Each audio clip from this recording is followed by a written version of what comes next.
اللہ الرحمن الرحیم۔ مسلم ابن یسار بیان کرتے ہیں کہ عمر بن خطاب رضی اللہ تعالیٰ عنہ سے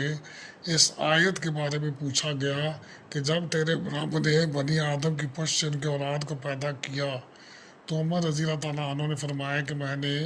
رسول اللہ صلی اللہ علیہ وآلہ وسلم کو جب ان سے اس آیت کے بارے میں دریافت کیا گیا تو فرماتے ہوئے سنا کہ بے شک اللہ نے آدم کو پیدا فرمایا، پھر اپنا دایاں ہاتھ ان کی پشت پر پھیرا تو اس سے کچھ اولاد نکالی، مطلب روحیں،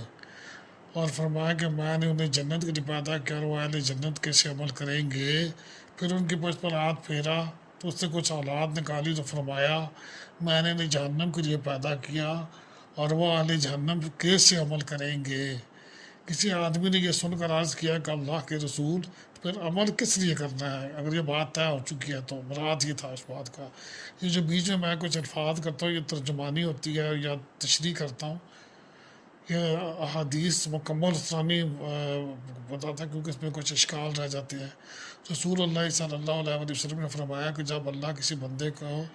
جنت کے لیے پیدا فرماتا ہے تو اسے اہل جنت کے اعمال پر لگا دیتا ہے، حتیٰ کہ وہ اہل جنت کے اعمال پر ہی فوت ہوتا ہے۔ اللہ تعالیٰ اس وجہ سے اسے جنت میں داخل فرما دیتے ہیں، اور جب وہ کسی بندے کو جہنم کے لیے پیدا فرماتا ہے تو اسے جہنمیوں والے اعمال پر لگا دیتا ہے، حتیٰ کہ وہ جہنمیوں والے اعمال پر ہی فوت ہوتا ہے، تو اس وجہ سے اس کو جہنم میں داخل کر دیتا ہے۔ اس کی سند ضعیف ہے، رواہ مالک موطا میں رواہ، حالانکہ دیکھا جائے تو موطا امام مالک کے اوپر اتفاق ہے کہ اس کی روایات تقریباً تمام کی تمام صحیح ہے۔ بہرحال اللہ عالم بالصواب، اللہ تعالیٰ میں صحیح نتیجے میں پہنچنے کی توفیق عطا فرمائے۔ میں ساتھ اس لیے بتا رہا ہوں کہ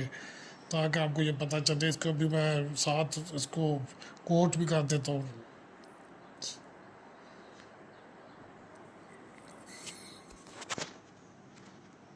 اللہ الرحمن الرحیم۔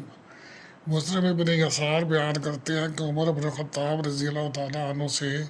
اس آیت کے بارے میں پوچھا گیا کہ جب تیرے رب نے بنی آدم کی پشت سے ان کے اولاد کو پیدا کیا تو عمر رضی اللہ تعالیٰ عنہ نے فرمایا کہ میں نے رسول اللہ صلی اللہ علیہ وآلہ وسلم کو جب ان سے اس آیت کے بارے میں دریافت کیا گیا تو فرماتے ہوئے سنا کہ بے شک اللہ نے آدم کو پیدا فرمایا، پھر اپنا دایاں ہاتھ ان کی پشت پر پھیرا تو اس سے کچھ اولاد نکالی، مطلب روحیں، اور فرمایا کہ میں نے انہیں جنت کے لیے پیدا کیا اور وہ اہل جنت کیسے عمل کریں گے۔ پھر ان کی پشت پر ہاتھ پھیرا تو اس سے کچھ اولاد نکالی تو فرمایا میں نے انہیں جہنم کے لیے پیدا کیا